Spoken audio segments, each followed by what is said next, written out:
பேரன்பு கொண்ட சொந்தங்கள் யாவருக்கும் வணக்கம். வணக்கம். இன்றைக்கி நம்ம எந்த டாபிக் குறித்து பேச போகிறோம் அப்படின்னா, இப்போ நேற்று நம்முடைய பாலா சிவகங்கை மாவட்டம் தேவகோட்டை வட்டத்துக்குள்ள ஒரு வருவாய் கிராமத்தில் இருக்கக்கூடிய சில ஆவணங்களை தகவல் பெறும் உரிமை சட்டம் 2005 பிரிவு 2J கீழே மனுதாரர் வேறு அவரோடு இணைந்து அங்கே கிராம நிர்வாக அலுவலகத்தில் கோப்புகளை ஆய்வு செய்துட்டு வந்தாங்க. இப்போ நம்ம பாலாட்ட தான் பேச போகிறோம். எதற்காக அங்கே போனாங்க, என்ன இஷ்யூ, அதை நம்ம டீட்டெயிலாக கேட்டு தெரிஞ்சுக்க போகிறோம். வணக்கம் பாலா. வணக்கண்ணா. இப்போ நேற்று போயிட்டு வந்தீங்க. ஆமாம். போனது மட்டும் இல்லாமல் அங்கே இருக்கக்கூடிய விஓவுக்கும் ஒரு ஆர்டிஐ புஸ்தகத்தையும் கூட கண்டிப்பாக இல்லை எல்லா கிராம அலுவலகத்தை காட்டிலும் நேற்று அவங்க வாண்டடாக கேட்டாங்க. கண்டிப்பாக இது எங்களை கொடுப்பீங்களா அப்படின்னு. கண்டிப்பாக அதனால தான் நிச்சயமாக அதனால் கொடுத்து அவங்களே மகிழ்ச்சிட்டு வந்தீங்க. உண்மையிலே ரொம்ப சந்தோஷம். ஆனால் கடைசி வரைக்கும் அவங்க சஸ்பென்ஸ்லேயே ஒரு சில விஷயங்கள் பண்ணியிருக்காங்க. அது நம்ம இங்கே வந்ததுக்கப்புறம் தான் அதுக்கப்புறம் தான் நம்மளுக்கு அந்த டேட்டா கிடச்சிது. சரி அடுத்து பார்த்துக்குவோன்னு சொல்லிட்டு இது ஆரம்பத்தில் எப்படி ஆரம்பித்தோம்னா, அது நம்ம நார்மலாக உங்களையும் தேடி நிறையா இங்கே வந்துக்கிட்டே இருப்பாங்க. நீங்கள் ஒரு சில ஐடியா கொடுப்பீங்க, அதுக்கப்புறம் நம்மளை தேடியும் வந்துக்கிட்டு இருப்பாங்க. அந்த மாதிரி பேக்கரியில் ஆரம்பித்த கதை தான் இதுவும். சரி, பேக்கரியில் ஆரம்பிக்கும் போது அக்கீம்ஜி சொல்லுவார். ஆமாம், அதே பேக்கரி தான். பேக்கரி போனால் ஒரு பேக்கரி இருக்குது, அங்கே தான் சந்திப்பாங்க அப்படின்னு சொன்னார். அந்த மாதிரி நான் வெளியில் தொழில் ரீதியாக போய் ரொம்ப நேரம் அப்பப்போ வருவோம். எங்கள் தாத்தா காலத்துலேருந்து எல்லாமே இங்கே இருந்தால் எந்த ஒரு சொத்துமே நாங்கள் வைக்கல. இப்போ எங்கள் அம்மாவுக்கு உடம்பு சரியில்லை ரொம்ப. சரி, கிராமத்தில் இருக்க ஊரில் இருக்க நம்ம சொத்தை விற்றுக்கிட்டு நம்ம அம்மாவுக்கு ட்ரீட்மெண்ட் பண்ணுவோமே, அவங்க சம்பாதிச்ச சொத்து, அவங்க பாதுகாத்த சொத்து அப்படின்னு நினச்சி தேடுறாரு. ஒரு சில தகவல் கிடச்சிருச்சு. கிடச்சி கடைசியாக சொத்துக்கு பக்கத்தில் போகும்போது எல்லாமே டாக்குமெண்ட் மாறிடுச்சு. அதாவது டாக்குமெண்ட்டே இல்லாமல் இல்லீகலாக ஒரு டாக்குமெண்ட்டை உருவாக்கி ரெஜிஸ்ட்ரார்ஸ் பதிவுத்துறையும் சரி, வட்டாட்சியர்களும் சரி, எல்லாமே கிராம நிர்வாக அலுவலகம் முதற்கொண்டு சேர்ந்து வேறு ஒரு ஆளுக்கு சேல்ஸ் ஆயிடுச்சு. இவங்களோட இடத்த இன்னொருத்தவங்களுக்கு இவங்க இல்லாமலே கைமாற்றிட்டாங்க. இவங்க இல்லாமலே எல்லாமே நடந்து முடிஞ்சிச்சு, மாறுது. அது என்னென்னா, இப்போ இவர்கிட்ட மட்டும் சொத்து இல்லை, அது இன்னும் ரொம்ப ஆழமாக நான் பார்க்கும்போது எல்லாமே அந்த பட்டாக்கள் எல்லாமே என்ன எழுதிருந்துச்சுன்னா, ஒரு சில அந்த பிசின்னு மார்க் பண்ண இடம்லாம் கை வைக்கல. அந்த பட்டா மேலேயே எஸ்சின்னு இருந்துச்சு. அந்த இதை ஃபுல்லாக கவுண்டிங்கில் எடுத்துட்டாங்க அந்த டீம். அந்த எஸ்சி நேமில் இருந்த பட்டா குறிப்பிட்டு நான் அதை ரொம்ப கவனித்தேன். இல்லை இந்த இதெல்லாம் எடுக்காமல் இருக்குது, இந்த லைனாக பார்த்து எடுத்துருக்காங்களே, என்ன ரீசன் நம்மளுக்கு அது தெரியல. இப்போ தான் நம்ம ஆரம்பிச்சிருக்கோம்ல. அந்த பட்டாவெல்லாம் பார்த்தேன், அது மட்டும்தான் அப்படியே அந்த மார்க் பண்ணி மொத்தமாக சேல்ஸ் ஆகிருக்கு. இதில் இன்னொன்று என்னென்னா, அந்த கிராம நிர்வாகம் தேவகோட்டை வட்டத்தில் அந்த ஒரு கிராம ஊராட்சி நிர்வாக அலுவலகத்தில் ஏகப்பட்ட கைப்பற்று இல்லாத இடம். அதாவது அரசாங்கமும் உரிமை கொண்டாட முடியல, அரசாங்கத்துக்கு சொந்தமான இடம். இப்போ உள்ள ரெக்கார்டு ஃபுல்லாகவே அரசுன்னு போட்டுட்டு கைப்பற்று இல்லாதன்னு இருக்கு. மொத்தத்தில் இருக்கு. உரிமைதாரர் யாருமே இல்லை, அரசுதானா இல்லை வேற யாரும் தெரியலாம ஒரு இடம் அப்படியே கிடைக்கும். அடையாளமே இல்லை, பேரே வைக்கல அந்த இடத்துக்கு. ஓகே, பேரே இல்லை. இப்போ நான் ரொம்ப கஷ்டத்தில் இருக்கேன், இந்த இடம் இல்லை, விவசாயம்னு ஆசையாக இருக்குது. அந்த மாதிரி இடத்த நம்ம கஷ்டப்படுறவங்க விவசாயம் நினைக்கிறவங்க பண்ணலாம் அந்த மாதிரி. ஏன்னா அங்கிட்டு பக்கத்தில் எல்லாமே நீர்நிலையெல்லாம் நிறையா இருக்குது. அந்த ஊராட்சி அந்த கிராம நிர்வாகத்தில் கைப்பற்றி இல்லாத இடம்னு சொன்னதுனால கைப்பற்ற நிறைய பேர் கைப்பற்றியிருக்காங்க. சரி, அந்த மாதிரி இடத்த கைப்பற்றிருந்தா கூட யாரும் போயிருக்க மாட்டாங்க. சரி, அதை சார்ந்து பக்கத்தில் அந்த அனுபவம் பண்ணிக்கிடுவாங்க இடங்கள்லாம், சொந்த பட்டாலாம் இருக்குல்ல, அதையும் சேர்த்து கை வச்சுட்டாங்க. கைப்பற்றோட சேர்த்து அதையும் கைப்பற்றிருக்காங்க. அதுவும் சரி. இது எப்படின்னா, முழுக்க அரசு அலுவலரோட அனுமதியோட எல்லாமே நடந்திருக்கு. ஏன்னா இது இன்னும் நான் அந்த அமௌண்ட்டெல்லாம் சொல்ல விரும்பலை. இந்த காமெடியில் சொல்லுவோம்ல, கோடி பூன்னு சொல்லுவாங்க, அந்த மாதிரி அது மாதிரி கோடி கணக்கு வங்கி மேலாளர்லாம் இதில் இன்வால்வ் ஆகிருக்காங்க நிறைய. அவங்களோட ஒத்துழைப்பு இல்லாமல் இது எதுவுமே நடக்கவே இல்லை. இப்போ நம்ம போகிற ஸ்டெப்பு எப்படின்னா, மிகப்பெரிய அது என்ன சொல்லுவாங்க, கப்பலை கட்டி கயத்தில் எழுப்போம்ல, அந்த மாதிரி கதைகளை போயிட்டுருக்கு. ஆனால் எல்லாமே டாக்குமெண்டரி எல்லாமே இருக்குது, இவங்கள்ட்டே இருக்குது. இவங்க எந்த ஒரு சேல்ஸும் பண்ணல. முதன்னு ஒரு பதிவு பத்திரம் போட்டிருக்காங்க. நிலத்துக்கு சொந்தக்காரங்களும் அதை விற்கவும் வாங்கவும் இல்லை பதிவுத்துறையில். அவங்க கணவன் மனைவி 2 பேருமே ஒரு உடன்படிக்கை பத்திரம் போடுறாங்க. அதில் இந்த சொத்தை சேர்த்துடுறாங்க. சேர்க்குறது இருந்த காரணமாக இருக்குன்னா, தாலுகா ஆஃபீஸில் இந்த மாதிரி அந்த விஓ அறிக்கை கேட்பாங்கள்ல, அந்த அந்த சொன்னல அந்த காலி இடம் அந்த மாதிரி இருக்குது அப்படின்னு சொல்லிட்டு அவங்க ஒரு ஸ்டேட்மெண்ட் கொடுக்க, சும்மா வெறும் பேப்பர் தான். அந்த பேப்பரை வச்சு ஒரு நம்பர் டிபிடி நம்பர்னு போட்டு 2003 அந்த மாதிரி போட்டு அந்த டாக்குமெண்ட் காப்பி வச்சு அவங்க பட்டா உருவாக்குறாங்க புதுசாக. அப்போ தான் புதிய பட்டாவே உருவாகுது. ஆமாம், பழைய நம்பர்லாம் கேன்சல் பண்ணிவிட்டு பழைய நம்பர் புதுசாக ஒரு ஆளுக்கு அந்த பட்டாவை கொண்டு வர்றாங்க. Okay okay. இப்போ அந்த பட்டா மாறுதல்னா இப்போ பூர்வீக சொத்து தானே வருது. கண்டிப்பாக. அப்போனா அந்த பூர்வீக சொத்து மாற்றும்போது என்னென்ன இருக்குது நம்மளுக்கு, அந்த யார் பேரில் இருக்கோ அவரோட இறந்துருந்தா இறந்த சர்டிஃபிகேட் வேணும், இல்லை அவர் எழுதி கொடுத்துருக்காங்க, இல்லை வாரிசார்கள் யாராவது ஏதாவது பண்ணியிருக்கணும் சம்திங், இல்லை வாரிசு சர்டிஃபிகேட் ஏதோ ஒன்று இருக்கணும். எதுவுமே இல்லாமல் அந்த பட்டாப்பெல்லாம் கேன்சல் புதுசாக ஒரு பட்டா போடுறாங்க. ஒரு 10 சர்வே நம்ம 10 பட்டாவை கேன்சல் பண்ணி ஒரு பட்டாவை கொண்டு வர்றாங்க. அந்த காப்பியை வச்சு பதிவுத்துறைக்கு போகுது. Okay okay. அந்த பதிவுத்துறைக்கு போகும்போது உடன்படிக்கை பத்திரம் தான் ஹஸ்பண்ட் ஒய்ஃப் போடுறாங்க. அதுக்கப்புறம் அது மாறுதல் பண்ணி ஹஸ்பண்ட் ஒய்ஃப் 2 பேருமே ஒப்பந்தம் போட்டுக்கிறாங்க. ஹஸ்பண்ட் வந்து ஒப்பந்தம் போடுறாங்க. ஆமாம், அந்த மாதிரி அது என்ன அந்த ரெக்கார்ட்லாம் பார்த்தீங்கன்னா ரொம்ப சிரிப்பீங்க. இங்கே விட்டு இடத்த ஒப்பந்தம் போட்டாங்கனாலும் பரவாயில்ல, இதில் எவங்க இடத்துக்கும் இவங்க எங்கே ஒப்பந்தம் விஷயம், அந்த ரெக்கார்டுக்கும் அந்த பார்ட்டிக்கும் அந்த ஏரியாவுக்குமே அவங்களுக்கும் சம்மந்தமே இல்லை. அந்த அவங்களோட அட்ரஸ் எல்லாமே சிட்டியை சார்ந்து. Okay okay okay. நகரத்தை சார்ந்தவர்கள். ஆமாம். ஆனால் இங்கே இருக்கிற மாதிரி எப்படி பட்டா போட்டாங்கன்னு தெரியல. ஓகே. ஒரு செண்டு கூட சொந்தமாக இல்லை, அவங்க வாரிசு பேரில் கூட இல்லை. இப்போ எங்கள் பக்கத்தில் எங்கள் பெரியப்பா இடம் இருக்கு, சரி அவருக்கு தெரியாமல் நம்ம அவர் மாற்றும் போது கையெழுத்து வாங்கி நம்ம மாற்றினோம் கூட சரி, அது கூட மனசாரி ஒரு சம்மந்தமே இல்லாமல் இன்னொருத்தர் இங்கே வர்றாரு, இந்த மாதிரி காலி இடம் கைப்பற்றலாம் கிடக்கு, இந்தந்த ஆளுகள்லாம் இல்லை. அதில் ஒரு பார்ட்டிக்கு வந்து ரயில்வே கேட்டில் ஆள் இருக்குன்னு எழுதி வச்சுருக்காங்க அந்த பட்டால. அதுவும் இருக்குது. அதில் ரயில்வே கேட்டில் ஆள் இருக்கு அதில் எழுதி வச்சுருக்காங்க. எழுதிருக்கு, ஆய்வில் கண்டுபிடிச்சது. அது சரி, அதுவும் எழுதி பென்சில் எழுதி வச்சிருக்காங்க, ரயில்வே கேட்டில் ஆள் இருக்கு. இப்போ நம்ம ஊர் வந்து கீழக்கோட்டைன்னா கீழக்கோட்டை கடைக்கிட்டு இவருக்கு ஆள் இருக்கு, இந்த இடத்துக்கு இந்த சொந்தக்காரர், இந்த பட்டாக்கு சொந்தக்காரர் அங்கே இருக்காரு. அது சரி, ஒரு குறிப்பு மாதிரி எழுதி வச்சிருக்காங்க. அடுத்து வரும்போது சரி அவரை பார்த்தா தெரியும், ஏன்னா இது ஒரு கூட்டு சதி மாதிரி தானே இருக்கு. ஒரு சாலை வச்சு அந்த பக்கத்தில் அப்படியே சரவணிக்கு போட்டாங்க. ஓகே. போட்டு இப்போ அதெல்லாம் ஒவ்வொன்றா கேட்குறோம். ஆப்பது வீடை கொடுங்க, அதுக்கு முன்னால் உள்ள பட்டாவை கொடுங்க, இப்போ உள்ள நிகழ்காலமாக இப்போ உள்ள கிராம கணக்கு என்ன இருக்கு அப்படின்னு சொல்கிறோம். இப்போ நீங்கள் போய் வந்து அங்கே இந்த நிலம் சம்மந்தமாக இப்போ 2003 2004 டாக்குமெண்ட்ஸை நீங்கள் கேட்க போகிறீங்கன்னு வச்சுங்களேன். இது அது சம்மந்தமாக நீங்கள் இந்த கிராம நிர்வாக அலுவலகத்தில் என்னென்ன ஆவணங்களை பார்த்தீங்க? அதான் நம்ம அந்த ரெஜிஸ்டர் கேட்டோம். சரி, பழசு. ஓகே. அது கொடுத்துட்டாங்க. அவங்களும் சொன்னாங்க. அதுக்கப்புறம் நான் அந்த ரெஜிஸ்டரை பார்த்துட்டு, ஆனால் எல்லா இதுலேயுமே ரெஃபரன்ஸ் நம்பர் எழுதிருக்கீங்க பட்டா மாறினதுக்கானது, இந்த ஒரு சர்வே நம்பருக்கு மட்டுமே எழுதலை, இந்த பட்டா மாறுறதுக்கு மட்டும் எங்கேயுமே இல்லை. எல்லாத்துக்குமே பட்டா மாறுதல் செய்யும் போது பக்கத்து பேஜில் அந்த எம்டி பேஜில் எழுதிடுவாங்க. இந்த நம்பர் இதுன்னு எழுதிடுவாங்க. அதை நீங்கள் கவனிச்சிங்க.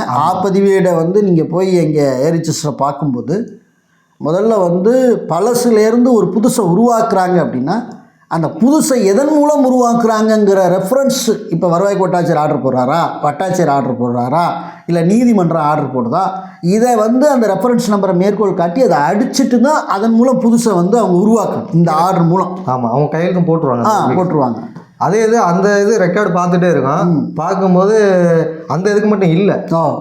சரி, இதுக்கு மட்டும் இல்லைன்னு கேட்கும்போது இல்லை சார் அதில் எழுதலை, இன்னொரு அந்த பட்டாவில் எழுதியிருக்காங்க அப்படின்னு சொல்லிட்டு சரி அதை காமிங்கன்னு சொல்லிட்டோன்னே சரி அந்த பழைய பட்டாவெலாம் பார்க்குறோம். அதில் தான் அந்த மென்ஷன் பண்ணியிருந்தது இது எல்லாமே இருந்தது. டிபிடி நம்பர் தாலுகா லெவலில் பட்டா டிரான்சாக்ஷன் தாலுகா லெவலில் பண்ணியிருக்காங்க. அதுவும் வந்துருச்சு. பார்த்தோன்னே அந்த நம்பரை வச்சு சரி நம்ம நம்பர் நோட் பண்ணிக்கிறோம், அப்புறம் போட்டு பார்ப்போம் அப்படின்னு சொல்லிட்டு ஓகே சரின்னு அதோட செராக்ஸ் கேட்டிருக்கோம். இல்லைப்பா அந்த ரெஜிஸ்டர் இங்கே பார்க்கும்போது முன்பக்கம் பின்பக்கம் வந்து 2-3 பேஜஸ் வந்து காலி பேஜஸ் இருக்கும். ஆமாம், பார்த்தீங்கல்ல. அது ஒவ்வொரு பசலி ஆண்டும் கடைசியில் அந்த ஒவ்வொரு பசலி ஆண்டுமே எல்லா அலுவலரும் அது சம்மந்தப்பட்ட துறை ஆதிதிராவிட நலத்துறையும் அதில் சைன் பண்ணியிருக்காங்க. ஆனால் ரிசர்வ் சைன் மாதிரி அது ஒரு சிலருக்கு அந்த இலவச வீட்டு மனை போட்டிருக்காங்க, குடியிருப்பு மாதிரியே போட்டிருக்காங்க. அதோட ரெக்கார்டையுமே பின்னால் எழுதிடுறாங்க செக் பண்ணி. ஓகே.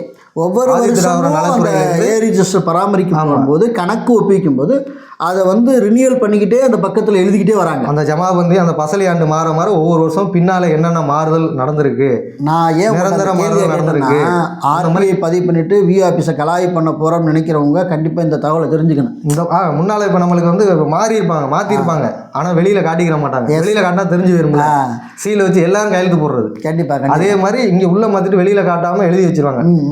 மாறி இருந்துச்சுன்னா இந்த மாதிரி கவனிக்கணும், அப்போ வெளியிலையும் கவனிக்கணும். Okay okay okay. அதனால இந்த நம்ம பரஞ்சோதி எண்ணெல்லாம் வந்து என்ன லென்ஸோட நீங்க பாத்தீங்கன்னா எல்லாம் லேபிள் போட்டு ஆனால் பராமரிக்கிறாங்க, நல்லா போட்டு ஸ்டிக்கர் அடிச்சு அந்த இதுல கரெக்டாக பராமரிக்கிறாங்க. இந்த வருவாய் கிராமம் ஓரளவுக்கு இருக்கும் போல இருக்கு. அப்படியே தேடிக்கிறோம் ஒவ்வொரு ரெக்கார்டா. ஒவ்வொரு வருவாய் கிராமத்தில் அண்ணன் அதை நம்ம கூர்ந்து கவனிச்சா தானே கண்டுபிடிக்க முடியுது. அது அதனால தானே எனக்கு இந்த ரயில்வே கேட்டில் ஆள் இருக்கிறது எல்லாமே தெரியுது, நம்பர் இது எல்லாம் ரகசியமாக எழுதியிருக்கு. ஓகே ஓகே ஓகே ஓகே சரி. அதே மாதிரி இதே மாதிரி தான் நிறைய நடந்திருக்கு. நான் போனது நம்ம ஒரு பிரச்சனைக்கு தான் போனேன். ஓகே. அங்கே போனால் இதே வேலையாக தான் இருந்திருப்பாங்க அங்கே. அதுலேயே அவங்களே சொல்லிட்டாங்க, அந்த ஆஃபீஸில் வேலை தான் இந்த மாதிரி இவர் இந்த வேலையை பார்த்துருக்காருப்பா, இது ஒரு ஆளுக்கு முன்னாடி இருந்த ஆஃபீஸர் இருந்து அவர் இப்போ ஓய்வு பெற்று வேலையை விட்டு போயிட்டாரு, நிறுத்திட்டாங்க. இப்போ அது முடிஞ்சிச்சு, பனிக்காலம் முடிஞ்சதுனால ஓய்வு பெற்றாரு.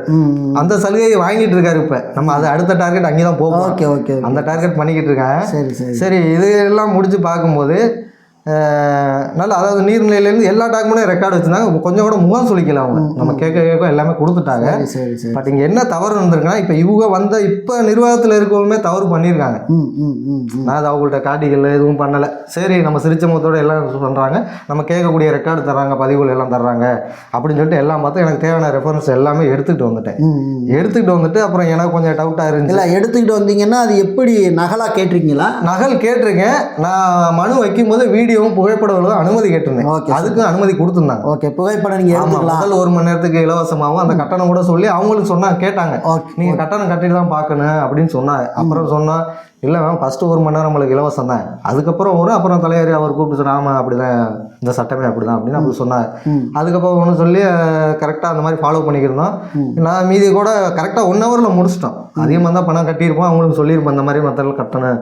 இன்னமே எங்களுக்கு ஆமாம், நமக்கு தேவையான ஒரு விஷயத்தை தேடி போனோம், அதுக்கான தகவல்கள் நம்மளுக்கு கிடச்சிருச்சு, திருப்தியாக கிடச்சிருக்கு. அதாவது நம்ம அடுத்த கட்டம் என்ன போக போகிறோம்னா, நம்ம அந்த டிபிடி நம்பரை அது நம்மளுக்கு அடுத்த கட்டம் என்ன பண்ண போகிறோம்னா அடுத்தடுத்து சஸ்பென்ஸ்லேயே தான். Okay okay. இப்போ எடுத்துகிட்டு அப்படி, ஏன்னா இதில் இன்னமே தான் ட்விஸ்ட் நிறைய இருக்குது. கண்டிப்பாக அந்த ட்விஸ்ட்டை நம்ம வந்து அடுத்த முடிச்சுக்களை அவிழ்க்கும் போது கண்டிப்பாக இதெல்லாம் நம்ம மோதக்கூடியது ஃபஸ்ட்டே சொல்லிட்டேன் உங்களுக்கு, கயத்தை கட்டி கப்பலில் இருக்கிற மாதிரி பெரிய.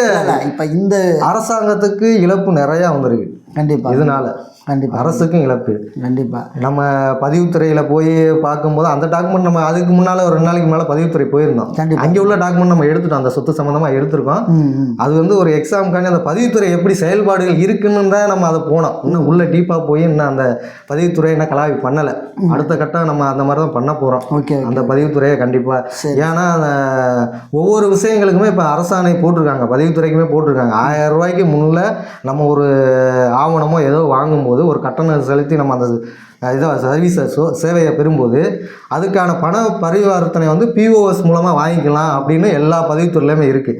ஆனால் பர்டிகுலர் அந்த பதிவுத்துறையில் பார்த்தீங்கன்னா வந்த எல்லாருமே ஒரு குறிப்பிட்ட ஒரு செராக்ஸ் கடை அந்த மாதிரி பேரை சொல்லி நீங்கள் அங்கே போய் பணத்தை கட்டிடுவாங்க, அவங்களுக்கு தெரியும், அவங்க கட்டிடுவாங்க இந்த அக்கௌண்ட்னு, இந்த பேஜை மட்டும் நீங்கள் கேட்டு போங்க, அவங்க மற்றதை கட்டிடுவாங்க, நீங்கள் கட்டிட்டு செலான் வாங்கிட்டு வாங்க. அந்த மாதிரிகள் வந்து நம்ம கண்ணு முன்னாடி பார்க்கும்போது அதை ஒரு ஆவணமாக நம்ம வந்து ரெடி பண்ணி சம்மந்தப்பட்ட நம்ம தமிழ்நாடு தலைமை பதிவுத்துறை ஐஜி அவர்களுக்கு வந்து நம்ம அதாவது இந்த ஏரியாவில் இருக்கக்கூடிய இந்த பதிவுத்துறை அலுவலகத்தில் இந்த மாதிரி நடக்குது, சார்பதிவு அலுவலகத்தில் அப்படிங்கிறத நம்ம ஒரு கம்ப்ளைண்ட்டாக வைக்கும்போது அது சில அதோட ரெக்கார்டெல்லாம் எடுத்துக்கிட்டு வந்துட்டேன் வெளியில் போய் கட்டி. ஆனால் நான் அதனாலேயே காலையில் போகிறேன், இதை முடிச்சுட்டு ஆய்வு பண்ணிக்கிட்டு இருக்கும்போது கட்ட சொல்லிட்டாங்க, வாங்கிக்கிறங்க அப்படின்னு சொல்லிட்டாங்க.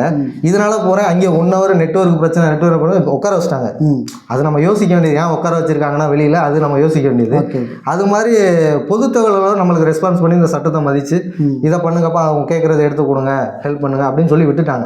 ஆனால் அதுக்கு இடையில இருக்கவங்களுக்கு அதை பற்றி தெரியுமா, இல்லை நம்ம தான் அதாவது எப்படின்னா ஒரு 5 வருஷம் 3 வருஷமாக ஒரே இடத்துல வேலை பார்த்தா உங்களுக்கு ஒரு ஐடென்டிஃபை இருக்கும்ல, இவங்க இவங்க இவங்க இவங்க எப்படி சொல்கிறது, இடைத்தரகர் மாதிரி இருக்கக்கூடிய இருக்காங்க. அது எல்லா அலுவலகத்திலுமே அந்த இடைத்தரகர்களுடைய செயல்பாடுகள். ஆமாம், அதையும் நம்ம கவனிச்சுட்டு அந்த இதை பதிவுத்துறையில் வந்து நம்ம அந்த வெளியில் காசு கட்டிட்டு வரும்போது எனக்கு ஃபுல்லாகவே ஒரு 3 மணி நேரம் வேஸ்ட் ஆகிடுச்சு. நெட்வொர்க்கு வேலை செய்யலைன்னு சொல்லிட்டு அவங்க அங்கேயே 1 மணி நேரம். ஒரு பத்திரம் வாங்குறதுக்குமே நம்ம வெளியில் தான் போகணும். பத்திரம்லாம் விற்கக்கூடாதா இல்லை என்ன, இல்லை கருவில் எல்லாமே டிஜிட்டல் முறையாக மாறிடுச்சு. ஆல்ரெடி இப்போ மேனுவல் பத்திரம் வந்து நம்ம வாங்குறது ரொம்ப கஷ்டம்தான். பட் எல்லாமே வந்து பத்திரமாக மாறிடுச்சு. அதாவது வந்து எல்லாமே ஆன்லைன் டிரான்சாக்ஷன் மாறிடுச்சு. அதாவது 2.0 சொல்லி ஸ்டார் 2.1 சொல்லி திட்டத்தை கொண்டு வந்து 2023 அதை கொண்டு வந்துட்டாங்க. ஆல்ரெடி இப்போது வரைக்கும் கேஷ்லெஸ் எக்கனாமியில் தான் பதிவுத்துறை அலுவலகங்கள் செயல்படணும். ஆமாம், அந்த மாதிரி தான் போயிட்டுருக்கு. இப்போ நீங்கள் இந்த எடுத்த ஆவணங்கள் வந்து எத்தனை பேப்பர் வந்து நீங்கள் கேட்டிருக்கிறீங்க?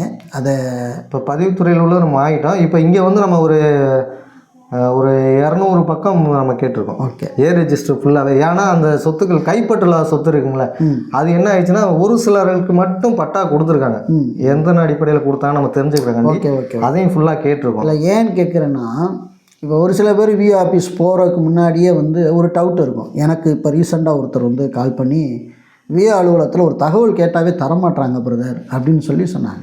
ஆக்சுவலி இந்த மாதிரி சட்டத்தின் கீழே நம்ம ஆர்டிஐயில் வந்து கலாய்வுன்னு சொல்லி ஒன்று வச்சு உள்ளே போகும்போது நம்ம என்ன கேட்டாலும் அங்கே தந்து தானே எல்லாமே தந்து தான் ஆகுறாங்க. அதுக்கு எதுவுமே கரெக்டாக கொடுத்துறாங்க. அப்போ ஒரு தனிப்பட்ட ஒரு ஃபோன் அடித்து இந்த மாதிரி எங்களுக்கு ஒரு இன்ஃபர்மேஷன் தேவைப்படுதுன்னு ஒருத்தர் கேட்கும்போது அவருக்கு ரெஸ்பான்சிபிலிட்டி இல்லை. அங்கே ஒரு ரெஸ்பான்சிபிலிட்டி இருந்துச்சு. அதையும் மனுதாரர் வந்து நம்மள்ட்ட ஓப்பனாக சொல்லிட்டார். எல்லாமே காந்தி பேசக்கூடிய மொழிகள். இல்லை அது ஓகே.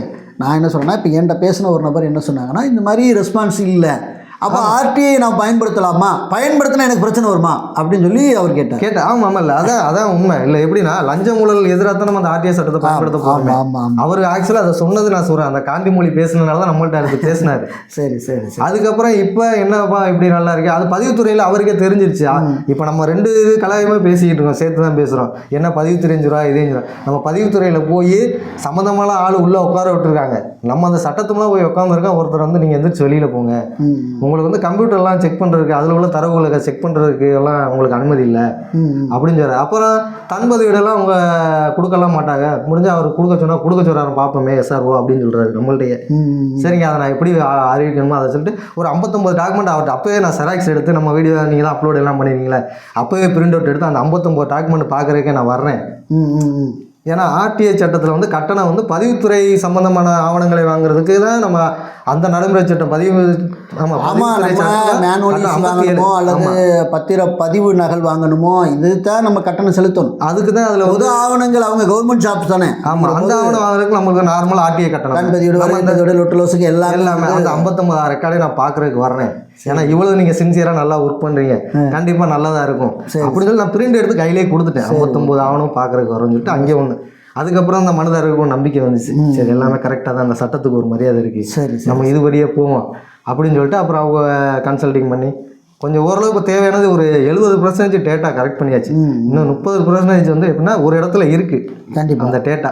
சரி சரி. அங்கே வந்து எப்படி சொல்கிறாங்கன்னா, அங்கே உள்ளவங்களே டேட்டா நம்மளுக்கு கொடுக்குறாங்க. என்னன்னா இங்கே வந்து எல்லாமே ப்ரெஷர்னால எங்களால் கொடுக்க முடியல, ஒரு ஆளுக்கு கொடுத்தோன்னா எல்லா சைடும் பிரச்சனை ஆகும் அப்படின்னு சொல்லிட்டு அந்த சிவகங்கை மாவட்டத்தில் ஒரு டேரெக்டாகவே கூப்பிட்டு சொல்லிட்டாங்க. Okay okay. இப்போ நம்ம அடுத்த கட்டமாக வேறு முகமாக தான் நம்ம அதை மூவ் பண்ண போகிறோம். இல்லை ஆக்சுவலி வந்து இப்போ நம்ம வந்து இது இடம் ஃபோர்ஜரி நடந்திருக்குன்னு தெரிஞ்சதுக்கப்புறம் நம்ம முறைப்படி வந்து ஆர்டிஐ மூலம் நம்ம சில தகவல்களை சேகரிக்கிற வேலை தான் இப்போ நம்மளுக்கு. இப்போ சேகரிச்சுட்டு இருக்கிறீங்க. ஃபஸ்ட்டு வந்து பதிவுத்துறை போனீங்க, இங்கே சில ஆவணங்களை இது பத்திரப்பதிவு சம்மந்தமாக நடந்திருக்கா இல்லை டீட்டெயில் எல்லாம் எடுத்தீங்க, ஓகே சந்தோஷம்.